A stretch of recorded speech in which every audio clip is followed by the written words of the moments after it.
Mothers and children trapped in poverty in our inner cities.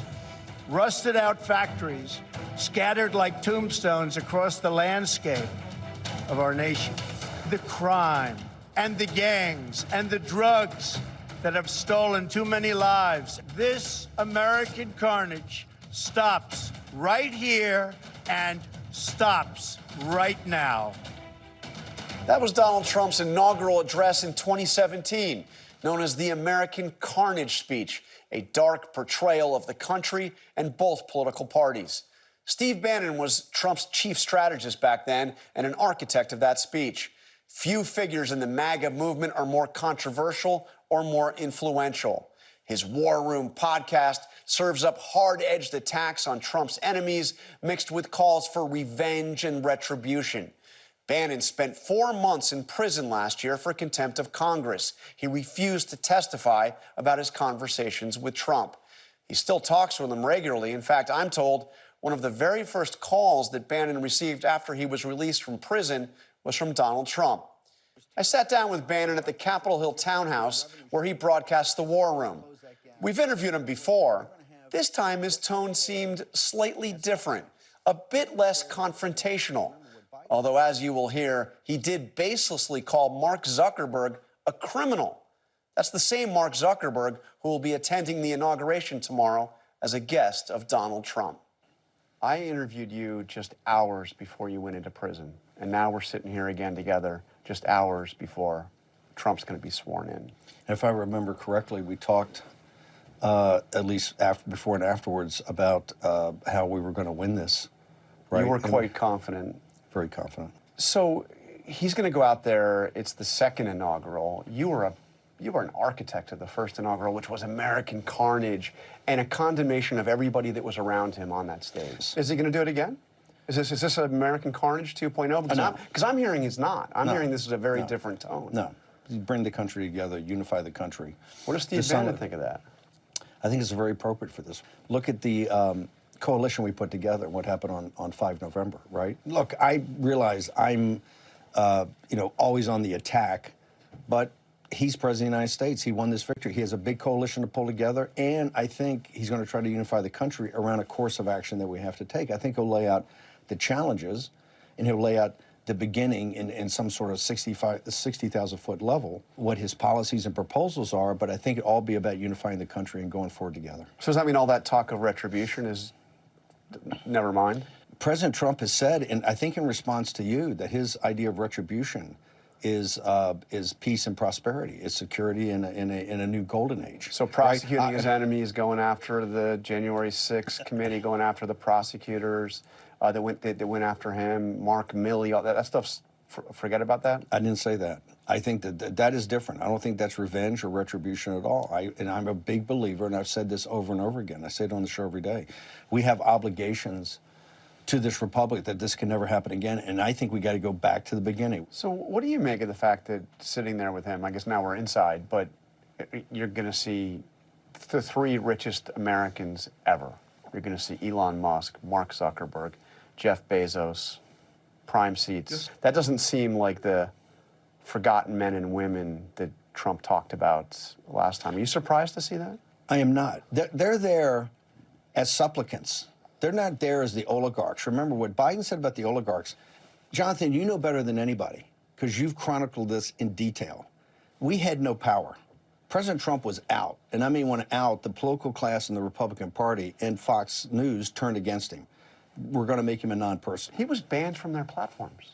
For, I think, 18 months. But as soon as Zuckerberg said, I've been invited, I'm going, the floodgates opened up, and they were all there knocking, trying to be supplicants. So I look at this, and I think most people in our movement look at this, as President Trump broke the oligarchs. He broke them, and they surrendered. They come and say, oh, we'll take off any constraints. There'll be no more checkings, everything. And when Biden talks about that, they create the oligarchs. They only became oligarchs, and they flipped on them when they had surrendered, and now they're going to come to Trump saying, I view this as September of 1945, the Missouri, and you have the Imperial High Command. The Imperial Japanese. And he's like Douglas MacArthur. They're there to, that is an official surrender.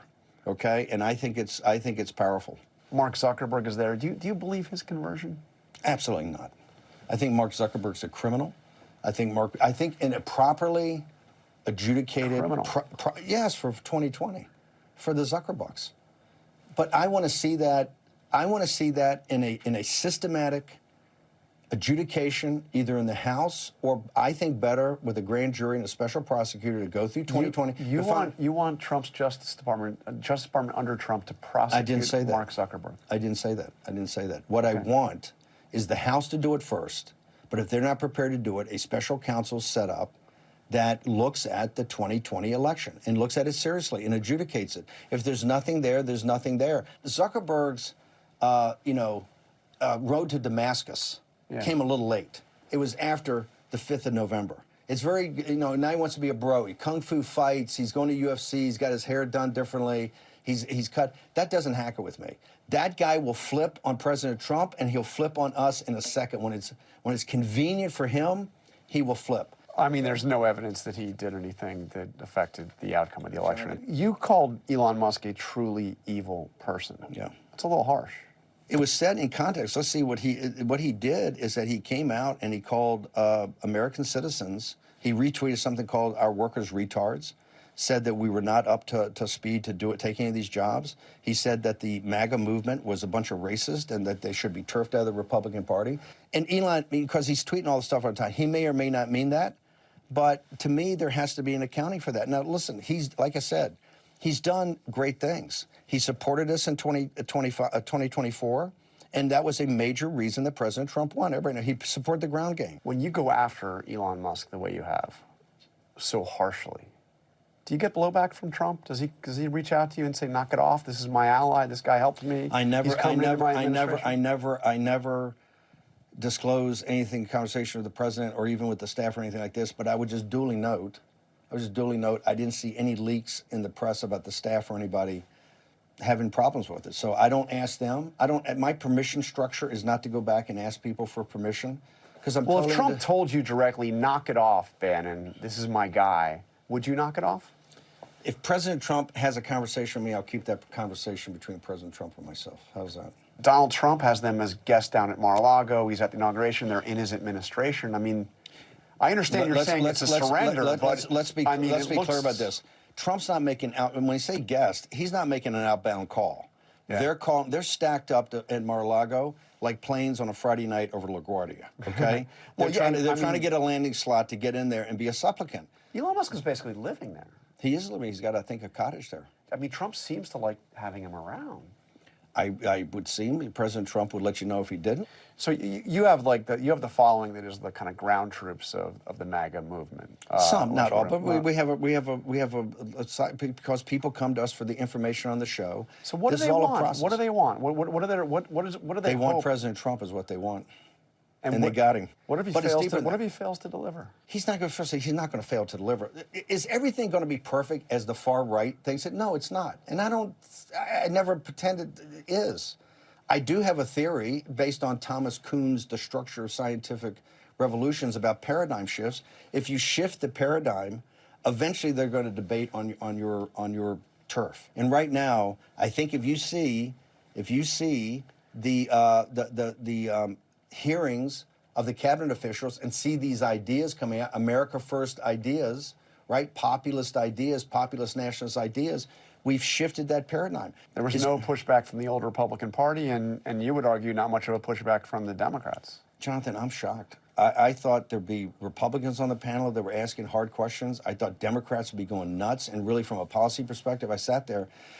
I think I saw the end of the Democratic Party as it exists and the husk of the Republican Party as McConnell and Paul Ryan hoped. So when Trump comes up there and gives the second inaugural, you say it's not going to be American carnage again. I think President Trump will go through how we got here, where we're going, what his plan is to lead us and to bring us together. He's a unifying figure right now because, think about it, this coalition, and that's why he has a difficult job. He has the oligarchs that have surrendered, right? Now, Bezos, Zuckerberg, the oligarchs, all of them, and also the crypto guys. It's a whole ecosystem.